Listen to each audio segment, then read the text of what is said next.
Të dashur miq, përshëndetje. Personazhi i historisë sonë u rrit në një familje ku mashtrimi dhe mosfalja i çoi pjesëtarët drejt një grindje ndërsa festonin Krishtlindjen. Kjo grindje i shkatërroi jetët e tyre. Kristina nuk e takoi të atin për 3 vite me radhë, por gjatë kësaj kohe, ajo mësoi se falja hap dyert e një burgu që mbanën pranga shumë vet. Ajo mundi të falë në momentin kur zemra, mendja dhe jeta e saj u bën të lirë nga prangat.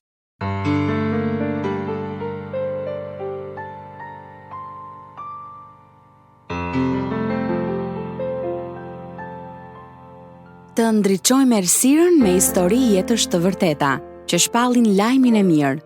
Është ky qëllimi i Të lirë nga prangat, dramatizuar dhe prodhuar në Chicago nga Pacific Garden Mission dhe vjen në shqip nga Radio 7.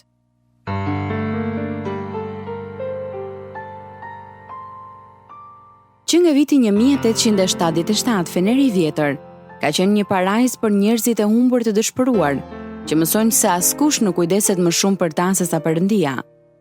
Zoti ofron për ta dhuratën më të mirë, faljen për të shkuarën dhe shpresën për të ardhmen e tyre.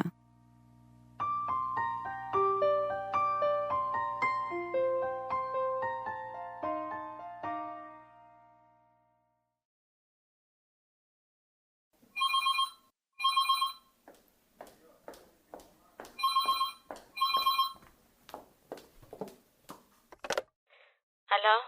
Si po e kalon Sendi? Ç'të reja kemi nga ti?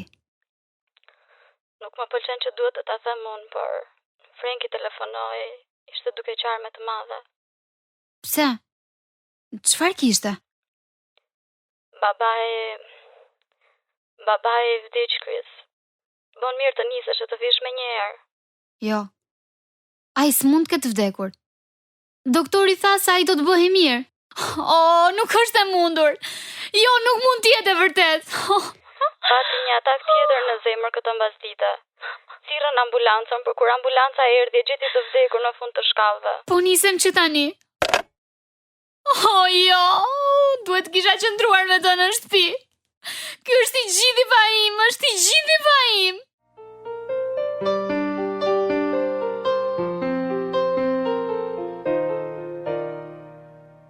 Mospërfillja dhe abuzimet e mamasë së saj e detyruan Kristinën të largohej me qindra herë nga shtëpia kur ishte e vogël, dukej sikur vetëm ja atje donte, dhe vetëm ajo nga 5 motrat dhe vëllezërit e tjerë, dukej se ishte në gjendje ta bënte babain të lumtur.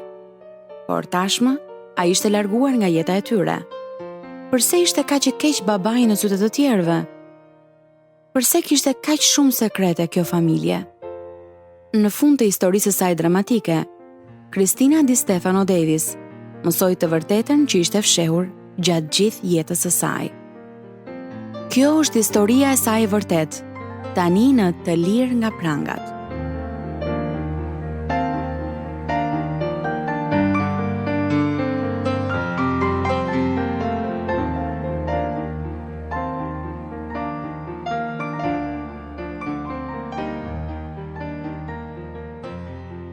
Unë dhe babai im sa po ishim afruar me njëri tjetrin, kur ai vdiq. Gjatë gjithë kohës kur isha e vogël, ndjesha përgjegjëse për lumturinë e tij. Dhe tani ai kish shikur. Pas funeralit, studiova akoma më shumë në kolegjin biblik. Ndërsa kohën time të lirë e kaloja në një stre për fëmijë të abuzuar, me të cilët kisha kaq shumë gjëra të përbashkëta. Më vonë, më erdhi mundësia për të cilën isha lutur. Thira motrën time më të madhe, Lauren, për t'i treguar lajmin e mirë. Chris, ti po shkon në Filipina? Por s'ka ish larg. Pse do të shkosh atje? Është një udhtim misionar për 2 javë. Vërtet është shumë larg, Chris. Po, por është një mundësi e mrekullueshme për të folur për Jezusin. I kam kërkuar Zotit të më dërgojë në një vend ku askush tjetër nuk ka shkuar, në një vend ku njerëzit nuk e kanë dëgjuar ungjillin. E çfarë do të bësh ti atje? Ti nuk di as gjuhën. Unë mund ta mësoj gjuhën e tyre, dhe sigurisht që Perëndia do të më tregojë se ç'duhet të bëj. Kjo është ajo që më pëlqen tek Zoti. Ai thotë se të gjitha gjërat janë të mundshme me të. Por ti o Krist nuk nje as si person atje. Dëgjoj, do të qëndroj në një kish në Manila. Njerëzit aty do të më ndihmojnë. Madje kam emrin dhe adresën e një vajze, me kushurinë e së cilës kohët e fundit ndava ungjillin. Kris, nuk mund ta besoj dot se do të shkosh deri në Filipina. Mirë, por veç ki kujdes.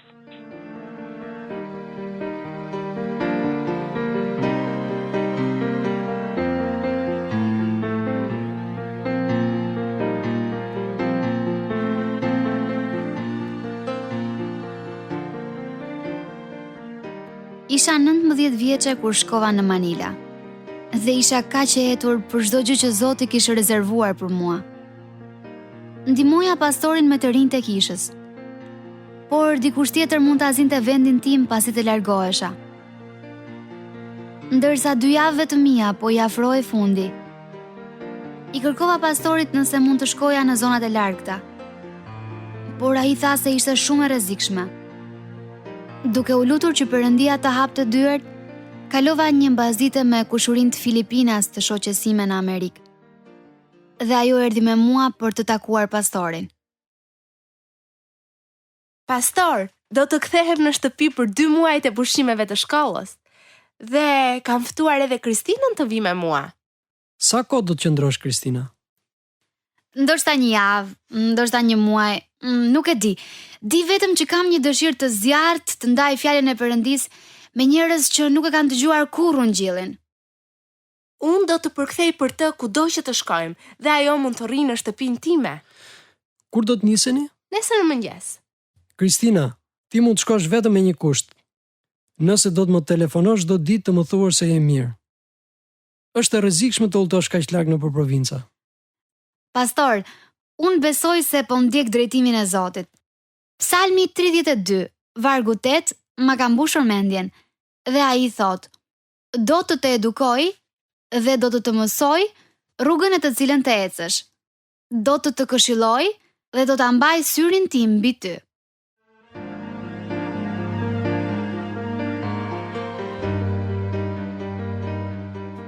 Ne udhëtuam gjatë gjithë ditës, në rrugë me balt, me autobuse dhe më pas udhëtuam me një fugon. Një pjesë të rrugës madje e bëm edhe me tricikël, ndërsa futeshim thellë në xhunglat perëndimore, duke ecur miljen e fundit në një rrugicë të ngushtë, për të arritur tek fshati i mikes sime. Aty u mirëprita si një pjesëtare e familjes.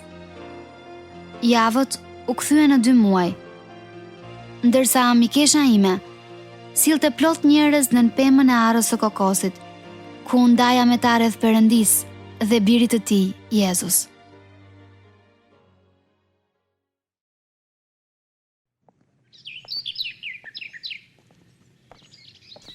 Ti po e mëson shumë shpejt gjuhën, Kristina. E po, ti nuk do të jesh gjithmonë këtu për të më ndihmuar.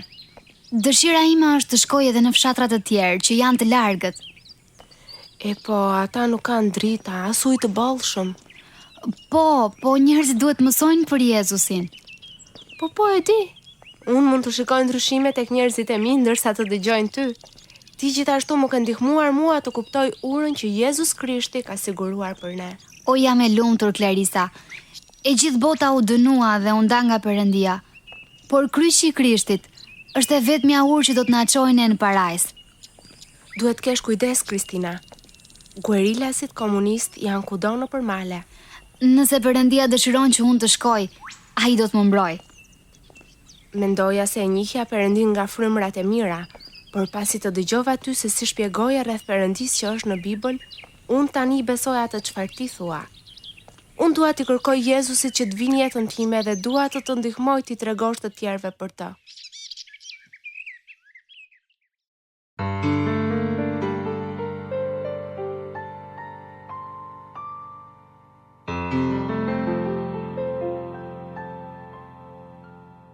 Muajt u kthye në vite, ndërsa unë shkoja nga një fshat në tjetrin dhe dishepullizoja ata që pranonin Krishtin.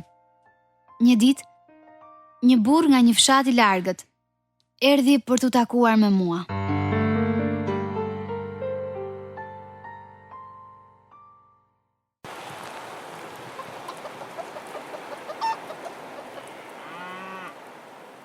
Përshëndetje. Emri më është Kristina. Mirë se erdhe në shtëpinë time. Emri më shpejt Job. Kam dëgjuar se ti ke ardhur të ndihmosh njerëzit tanë të kuptojnë se si ta njohin Perëndin. Po Xhaxha, prandaj jam këtu. Jam kurioz të di nëse ke një Bibël. Po si jo? Kur isha i ri, shkova në qytet për të takuar disa të afër.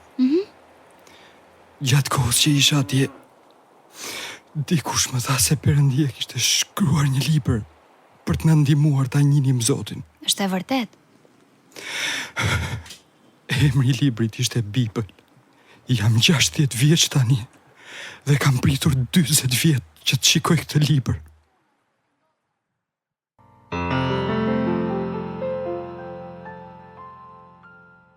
E ulur nën pemën e arës së kokosit, i shpjegova mesazhin e ungjillit pej Job.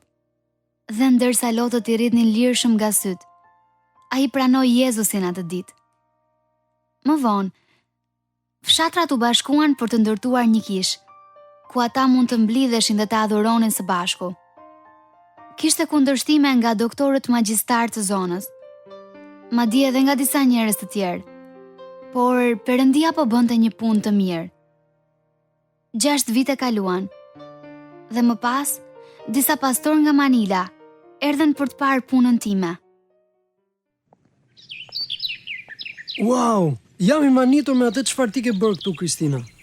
Por ti po jeton në zemër të vendodhjes së guerilasve. Kam vënë re se janë shumuar këto kohët e fundit. Baza e tyre është në zonën e kësaj xhungle. Ti nuk je e sigurt këtu. U bëra kaq shumë kohë këtu sa që shumica më njohin. Ata më shohin ndërsa kujdesen për të sëmurët dhe mësoj fëmijët. Nëse do të donin të më bënin keq, do ta kishin bërë tashmë. Frikën ja kam vetëm atyre që nuk e din se çfarë po bëj. Ti duhet të largohesh. Një grua amerikane sapo është vrarë, sepse njerëzit menduan se ajo ishte spiune. Më vjen keq. Por më duhet që të largojmë që këtu. Që nesër madje.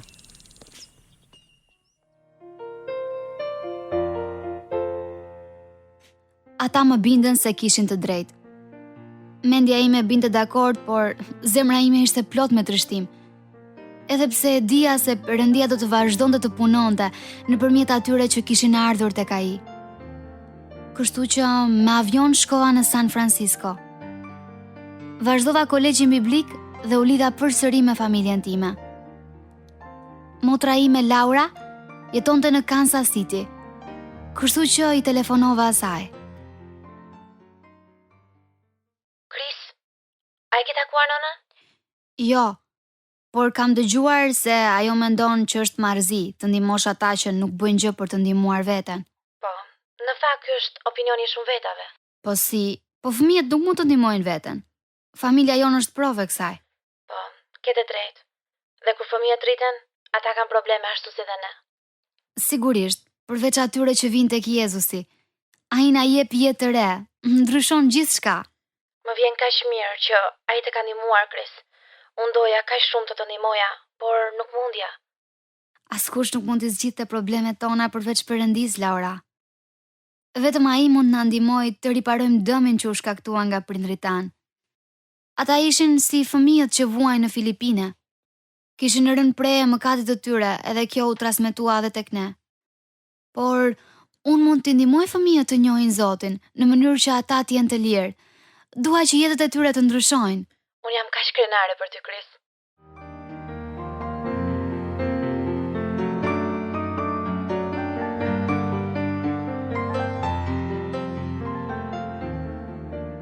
Me një bursë të plot nga kolegji, u diplomova 2 vite më vonë me një mesatare të shkëlqyer dhe me një vizion për të ndërtuar një jetimore në Filipine. Unë, një fëmijë që ishte dëbuar nga shkolla. Më pas shkova në Wyoming për 2 javë pushime me miqt dhe aty u takova me Michael.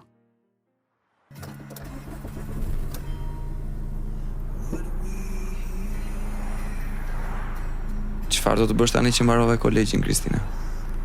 Do doja të kthehesha në Filipine dhe të ndërtoja një jetimore.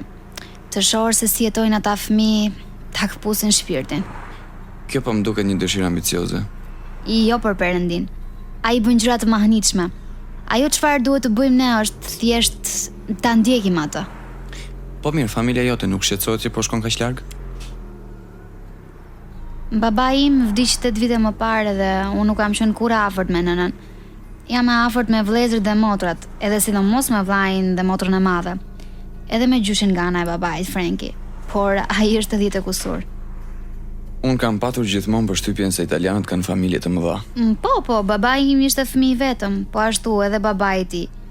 Pastaj nuk është se jam shumë afërt me familjen e nënës. Kristina, Po. a dëshiron të vishe të më takosh në Boston?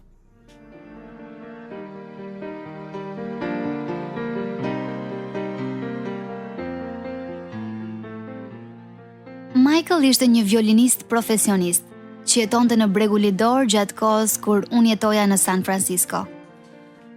Por ne flisim shpesh në telefon dhe dolëm për 6 muaj bashk, përpara se ai të më kërkonte të martohesha me të, gjë e cila më tmerroi. Edhe pse e doja, nuk isha gati për martesë. Doja të ndërtoja një jetimore në Filipine. Ne ram dakord që të kishim 3 muaj këshillim para se të martoheshim. Dhe Michael vinte me avion në Kaliforni çdo 2 javë.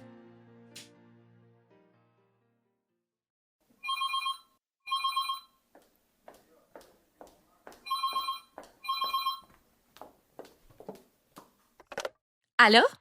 Ç'kemi Laura, si po të shkojnë gjërat? Shumë mirë, po ti, vazhdon këshillimin. Po, prandaj të mora në telefon. Doja të tregoja për gjërat e mahnitshme që kam mësuar. Të kam treguar për listën e gjërave që dëshirojmë të shohim tek partneri edhe për gjërat që na friksojnë? Po, e mbaj mend këtë gjë. E po, na del se e gjithë frika që un kam bazohet tek fëmijëria edhe abuzimi që ne kemi vuajtur në shtëpi.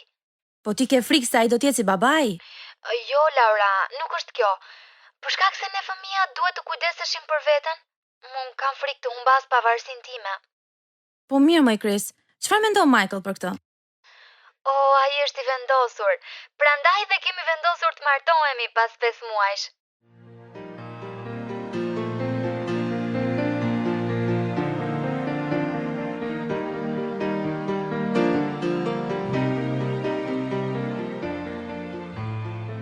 Frankie, gjyshi im më çoi në altar, në një dasëm të bukur italiane, të mbushur me të afërm dhe një banket të madh. Ne shfaqëm filma të fëmijërisë son, duke filluar me fotot e babait, ku më njëherë pas kësaj, motra e madhe u ngrit dhe u largua. E ndjekur nga nëna, e më pas nga të gjithë pjesëtarët e familjes së saj. Unë u zemrova shumë me mos respektin e tyre, pa e ditur arsyen. Vendosa t'i kem larg nga jeta ime, kur shkova të jetoj në Boston.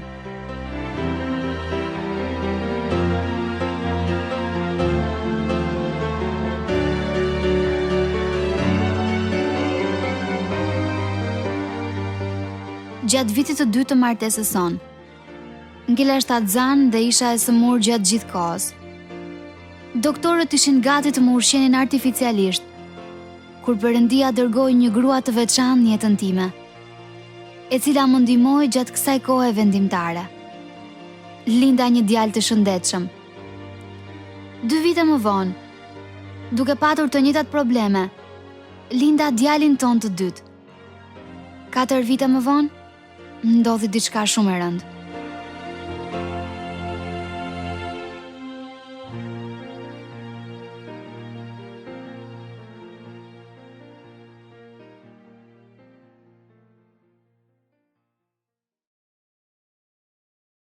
Çfarë ke, Kristina? Kur nuk do ta kuptoj familjen time. Pse, çfarë ka ndodhur? E merr dot me mend, gjyshim më ka hequr nga testamenti. Po pse? Sikur ta dija dhe unë këtë pyetje i bëj vetes. Ne gjithmonë kemi qenë të afërt. Ti e di se sa shumë e dua unë gjyshin tim. Imagjino, kam shpenzuar më shumë kohë me të se sa me të tjerët, edhe nuk e besoj dot këtë, jo. E po një arsye do ta ketë. Laura mendon se kjo ndodhi nga që unë u largova nga San Francisco edhe ai thot se e braktisa. Ne nuk kemi nevojë për parat e tij, Kris. Michael, nuk është puna këtu. Unë ndihem e tradhtuar nga ai. Familja ime është kaq e komplikuar. Shpeshherë mundohem të dal nga gjithë ky lëmsh, por diçka më tërheq përsëri edhe s'më lë të dal.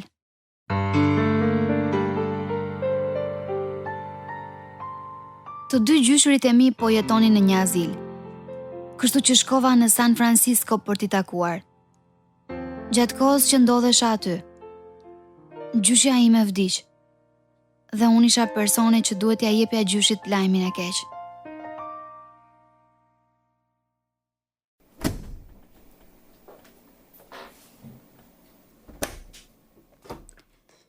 Ç'kemi, Frankie? Duhet të flas pak për Gjosin. Shkove te Josefina sot? Shumë mirë bëre. Jo, gjysh. Desha të them se ajo nuk është as pak mirë. Kush është mirë tani? Ne të gjithë jemi pleq. A të njoh Krisi? Jo, gjysh. Këtë herë nuk më njohu. Gjysh, Gjosi...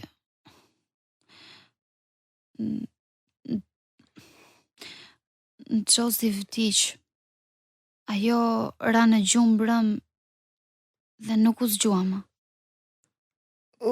Që më the, të gjithë kanë vdekur. Të gjithë.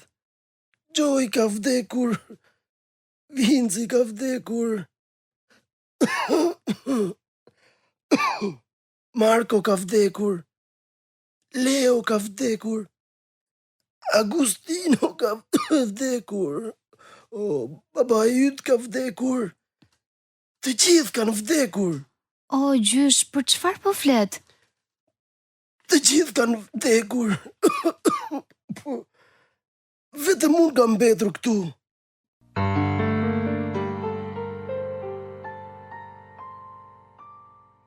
Unë nuk e kisha dëgjuar asnjëherë ato emra njerëzish. Por 6 muaj më vonë, edhe Frankie vdiq. Dhe një mik i vjetër italian erdhi në funeral. Dhe ai gjithashtu tha: "Ku janë të tjerët?" Dhe ai përmendi të njëjtat emra, duke na thënë se gjyshi kishte 5 motra dhe vëllezër, ndërkohë që ne dinim se ishte fëmijë i vetëm. Kapaku i familjes son u hap, duke më dërguar në një grop të errët. Ne do ta ndjekim historinë e Kristinës pas një momenti.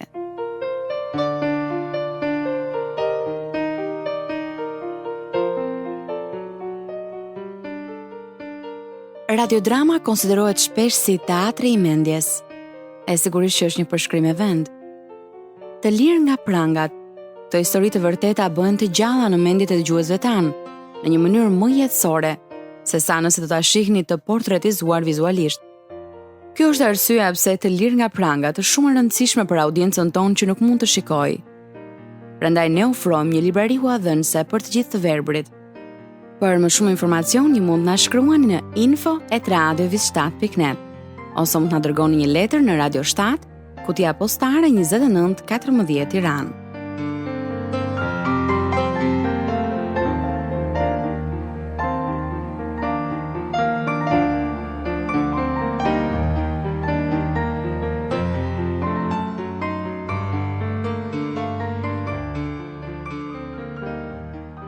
Ky informacion na tronditi të gjithëve. Dhe ne nuk dinim ç'të bënim me të. Kur u ktheva në shtëpi, Michael ishte po aq i hutuar sa dhe unë.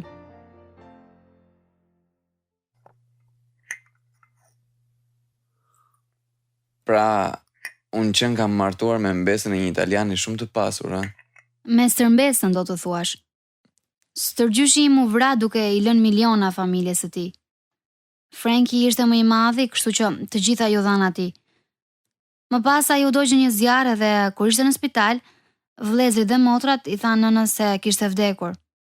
Ajo ndryshoi testamentin duke ia lënë gjithçka të tjerëve. Sa të poshtër që janë treguar. Frankie nuk i fali kur ata.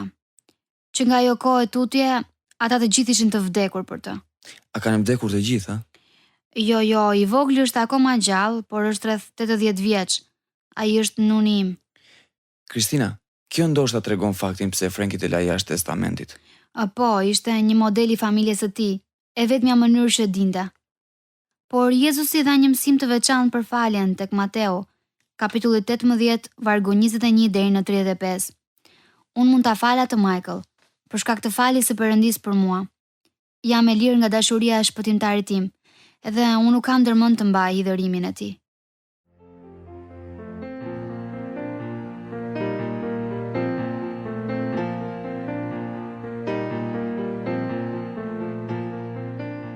Disa vite më vonë, mu deshti në nështrohesha një operacioni të vështirë. Gjithmoni kisha thënë vetes se isha e fortë dhe se nuk isha nevojë për njeri. Por, kur isha e shtrirë në reanimacion, një mikesh i mbante fort duart e mia. Fillova të kuptoja se sa shumë kisha humbur që nuk isha patur një nën të kujdesej për mua. Kjo ishte diçka e re dhe dekurajuese. Disa javë më vonë, duke u munduar sërish të përballesha me ndjenjat që i kisha injoruar gjithmonë. I thira Perëndis në ankth për dhimbjen që kisha përjetuar kur isha e vogël, dhe ai më kujtoi shkrimet. Para se unë të formoja në barkun e nënës sate të kam njohur, madje edhe të gjitha fijet e flokëve të kokës tënde janë të numëruara. Do të lidh plagët, do të forcoj të sëmurën. Me anë të forcës së tij, fillova të kërkoj përgjigjet, duke i telefonuar motrës time. Laura, Po, Kristina. a mendon ndonjëherë për gjërat që ndodhen kur ishim fëmijë? Po, sidomos tani që jemi të gjithë të rritur. A e pyet ndonjëherë veten, pse nëna nuk kujdesej për ne? Ti po që je kujdesur. A e di pse ishte aq e keqe me mua? Apo pse isha e preferuara e babait? Nuk e di. Dua të di përgjigjet e këtyre pyetjeve. As unë nuk di ç'të them. Unë thjesht dija se duhet të ikja sa më larg. Ne nuk e shijuam fëmijërinë fare. Nëna dhe babai grindeshin gjithnjë edhe na abuzonin. Edhe ti duhet t'ishe e fortë dhe të kujdeseshe për ne. Faleminderit Laura që na bëre të besonim se gjithçka do të ishte mirë, edhe atëherë kur gjërat ishin si mos më keq.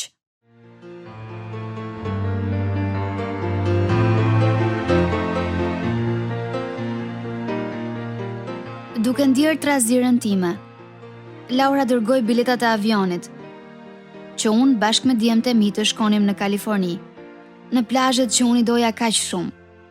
Megjithatë, kur isha aty u grindja me Gjinon, vëllain tim, i cili më shumë se kur ishte bërë si babai. Çfarë nuk shkonte me familjen time?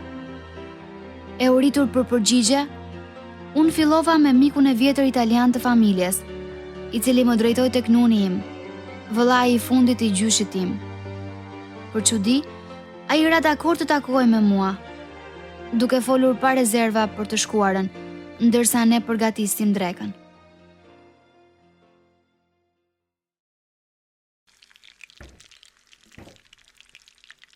Unë nuk kam patur lidhje fare me këtë punë e trashëgimisë. Ishin më të mëdhenjt ata që e bën këtë. Por, po të them këtë. Pas gjithë kësaj, familja jonë u shpërnda. Vinci ndihej kaq fajtor sa që një ditë i hodhi trutë e tij në erë. Kur ndodhi e gjithë kjo? Kur isha e vogël? Unë jam një plak më vajzë. E ku e mbaj mend unë se kur? E po, duhet të ketë ndodhur pas lindjes sime, sepse babai të bëri nunin tim. E mbaj mend se të kam parë një herë kur isha 6 vjeçe. Oh, po. Kjo ndodhi pak a shumë në atë kohë, kur babai ju të fund të lashe të mëdha. Të gjitha gazetat folën për këtë. Ua, për çfarë po flet? Çfarë të lashesh? Nuk e mbaj mend. Ishte shumë kohë më parë dhe askush nuk flet për këtë. Bërë mirë të largohesh tani. Jam i lodhur.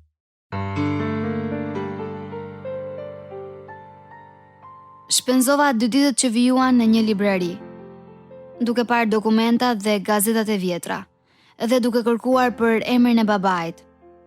Asgjë. Edhe pse ai kishte qenë një oficer policie për 20 vjet. Më pas, i telefonova departamentit të policisë dhe fola me një oficer.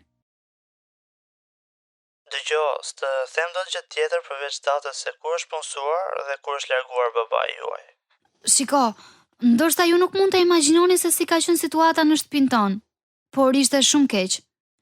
Jam e sigurt se ai ishte një polici mirë, por di gjithashtu se ai ishte edhe një alkolist dhe i abuzonte vëllezërit dhe motrat e mia.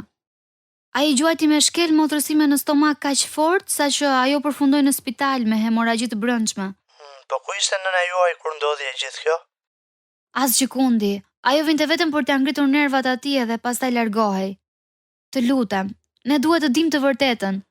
Pse ishte në telash ai? Më vjen keq më vajz, por ky është i gjithë informacioni që mund të t'jap.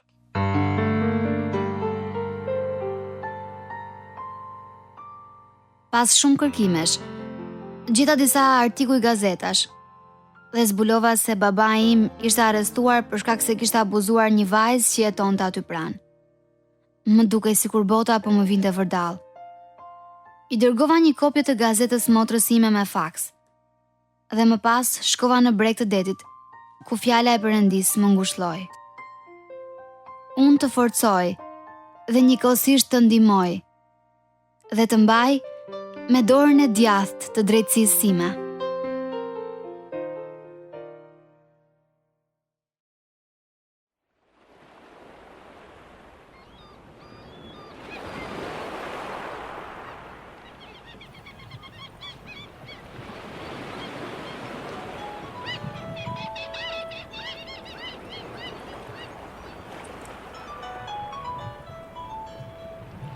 Alo? Alo, Kris. Nuk po I besoj dot syve. Kjo është kaq e shpifur.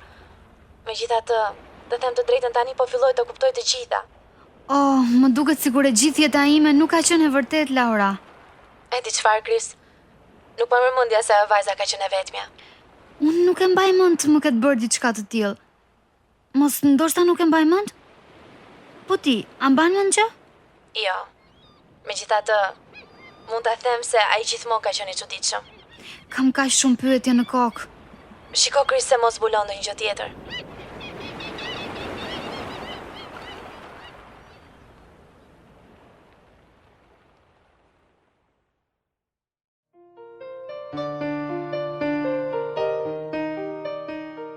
Unë I shpenzova ditët në vazhdim, duke folur me njerëz që e njihnin babain tim.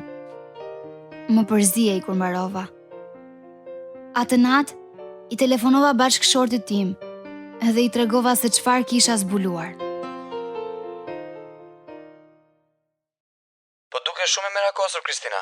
Oh, kjo është e tmeshme, Michael, nuk ma priste mendja kurrë. Pse çfarë tjetër zbulove?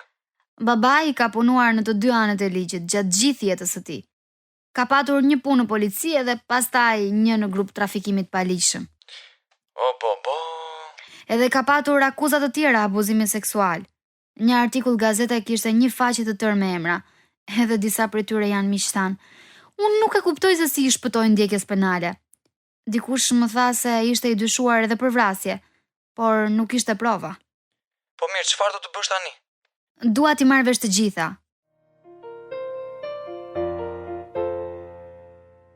Nuk e kisha takuar familjen e nënës për një kohë të gjatë. Kështu që I telefonova tezës dhe diskutova ato gjëra që kisha zbuluar. Më pas ajo më shpjegoi se si babai im kishte ngacmuar seksualisht vajzën e tyre për 7 vite me radhë, derisa ata e kishin marrë vesh më në fund. Isha e zhgënjur, sepse ata nuk na kishin treguar fare për këto gjëra. Krisi, atëre, askush nuk mund të fliste për ngacmimin seksual tek fëmijët. Pastaj, të gjithë kishin frikë nga babai yt. Po pse ai më trajtonte si të veçantë atëherë? Nëna jote, pothuajse vdiq nga të raurat e tij dhe si pasojë, ajo pati një lindje të parakohshme. Babai yt vinte në spital për çdo ditë për 3 muaj rresht, duke u lutur që ti të shpëtoje. Nëna jote mendoi se ti do të vdisje, kështu që nuk u afroi asnjëherë me ty. Të gjithë thanë se babai të shpëtoi. Dhe në një farë mënyre kjo largoi ndjenjën e fajit tek ai. Tani e kuptoj pse unë kisha ndjesinë se vetëm unë mund ta shpëtoja. Më vjen keq, Kristina. Sa do doja të kisha ndihmuar më shumë. O, ti më ndihmove te Zexhen. Ti më dhe mua një libër kur unë isha 7 vjeçe. Ai më vendosi mua në një rrugë që të njoh Jezusin. Për shkak se ai ecën me mua tani, unë mund ta përballoj gjithë këtë me forcën e tij.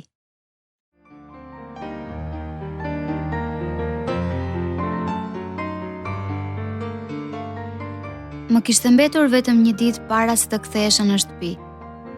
Më në fund, i telefonova motrës sime të vogël, e cila nuk ishte fare dieni për ato që kisha zbuluar unë. Ja tregova të gjitha, dhe më pas ajo filloi të më thotë: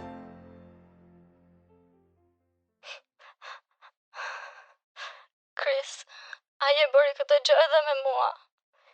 Kisha frikë t'i thoja dikujt sepse dija se askush nuk do të më besonte. Unë e urreja atë kaq shumë. O, nuk ma priste mendja kur. Unë e di që ti nuk e dije. Babai të donte ty. Ai asnjëherë nuk më bëri keq, kurse nëna po që më ka lënduar shumë. A di pse të urrente ajo ty? Sepse ti e doje atë. Unë akoma nuk e kuptoj pse ajo nuk bëri asgjë për të na ndihmuar. Pse nuk donte të ishte nëna jonë? Ai e shkatroi jetën e saj. Mendoj se ajo kur nuk arriti ta fal. Sendi, ai the ndonjërit. I thash nënës një herë, por ajo nuk më besoi. Më tha të bëja diçka për të ndihmuar veten. Kam disa libra shumë të mirë që më kanë ndihmuar mua. A dëshiron t'i lexosh? Po. Dhe në fakt do të doja të flisja edhe më shumë me ty, Chris.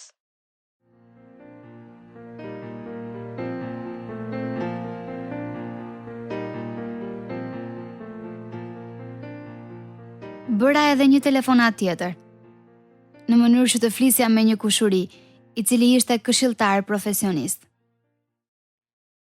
Unë gjithmonë e kam ditur se babai yt kishte një personalitet të dyfisht. Ngacmimi i fëmijëve është një smundje rënd mendore, por ai është përgjegjës për gjërat që ka bërë.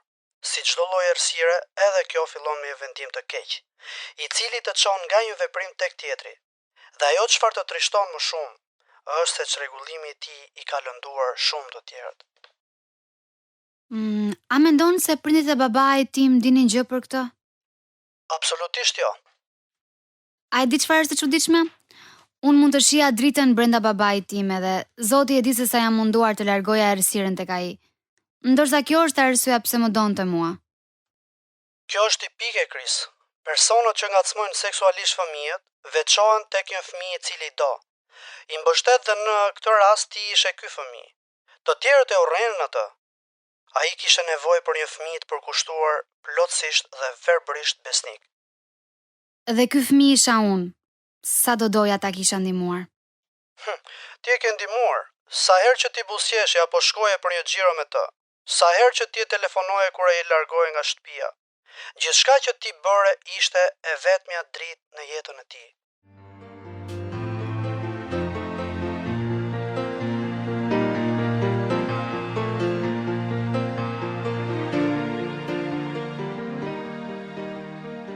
Perëndia është kaq i dashur. Ai është gjithmonë me mua, duke më udhëhequr në çdo moment. Boshllëku i lënë nga nëna ime u mbush nga dashuria e tij e madhe. Perëndia më ndihmoi të shkruaj disa libra, ku të ndaja atë që kam mësuar për sa i përket dashurisë së tij në familjen tonë. Ai më ndihmoi të kuptoja se prindrit e mi kishin nevojë për Jezusin, që t'i bënte ata të lirë, në mënyrë që familja jonë të ushqehej me dashurinë e tij. Nuk ka rëndësi se çfarë prejardhje kemi. Unë e tregoj historinë time, në mënyrë që të tjerët të dinë se Jezusi të çliron.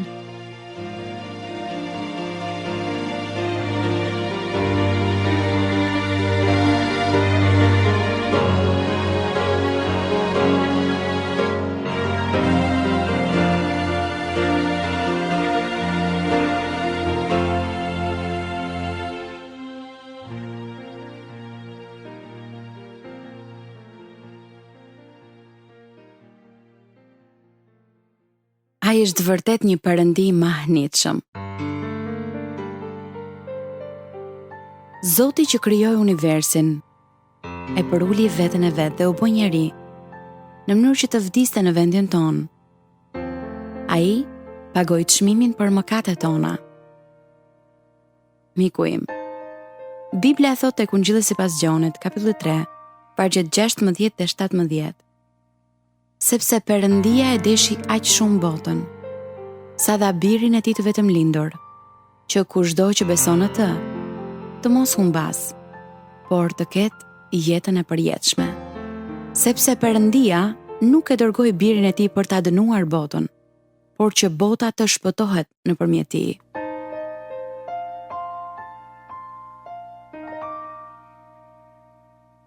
Ju mund të bëheni biri ose bia e tij e dashur, duke hapur zemrën tuaj përpara Perëndis, e duke e ftuar Jezusin të hyjë aty. Do të ftoja të luteshit së bashku me mua.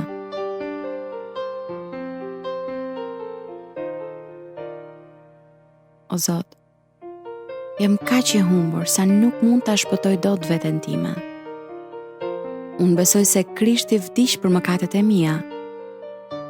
Besoj sot sa ai u ringjall nga të vdekurit dhe do të jetoj në zemrën time që sot e tutje, për të më ndihmuar që të ndjek ty. Faleminderit Zot për dhuratën tënde të faljes dhe jetës së përjetshme. Në emrin e çmuar të Jezusit unë lutam. Amen.